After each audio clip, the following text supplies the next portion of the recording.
को लगता है कि ली ने उस बच्ची को अगवा किया है, इसलिए गांव वाले ली को पकड़कर इतना मारते हैं कि वहीं उसकी मौत हो जाती है।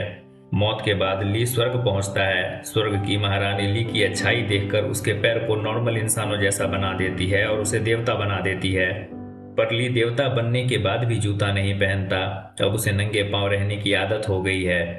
ली की कहानी सुनने के बाद अब फियोना और ली एक गुफा में पहुंचते हैं जहां कई सारे जाल गांव वालों ने बिछाए हुए हैं। पर ली की शक्तियों की मदद से वे आसानी से सभी जाल को पार कर लेते हैं।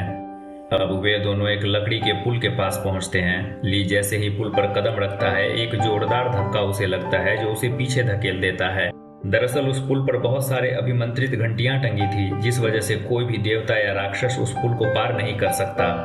फियोना पुल पर जाती है और एक एक करके सारे घंटियों को खोलने लगती है। तभी पुल का एक पटरी टूट जाता है और फियोना पुल से लटक जाती है। किसी तरह वो खुद को संभालती है और वापस ऊपर आती है। फियोना अब सारे घंटियों को खोल देती है, जिस वजह से ली भी आसानी से पुल पार कर लेता है। अब दोनों उस जगह पहुंचते हैं जहां से सुनहरी रोशनी प्रकाशित हो रही थी। इसे देखकर ली को पूरा यकीन हो जाता है कि ये उसका हथियार रोई ही है।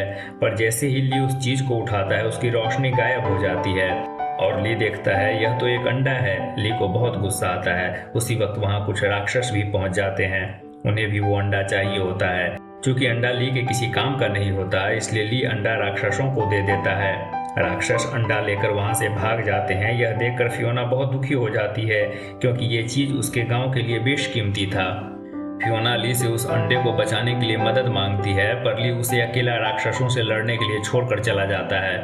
अब ली जैसे ही गांव पहुंचता है, गांव वाले उसे एक तिलिस्मी जाल में फंसाकर कैद कर लेते हैं और उसे वापस खंभे से बांध देते हैं। गांव वाले फिर से ली पर बिजली गिराने के लिए मंत्र पढ़ने लगते हैं। ली पर बहुत सारी बिजलियां गिरती हैं, पर उसका बाल भी बांका नहीं होता। गांव के लोगों को यकीन हो जाता है कि यह एक देवता ही है। सारे गांव वाले उसके सामने झुक जाते हैं।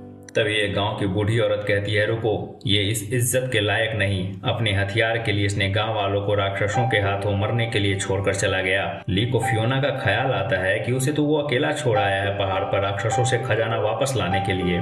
दूसरी तरफ राक्षस उस अंडे को देखकर हैरान परेशान हो रहे थे कि आखिर इसमें है क्या। राक्षस एक मुर्गी राक्षस को अंडे पर बैठने के लिए कहता है, ताकि उसमें जो भी है कुछ दिनों के बाद बाहर आ जाए। फियोना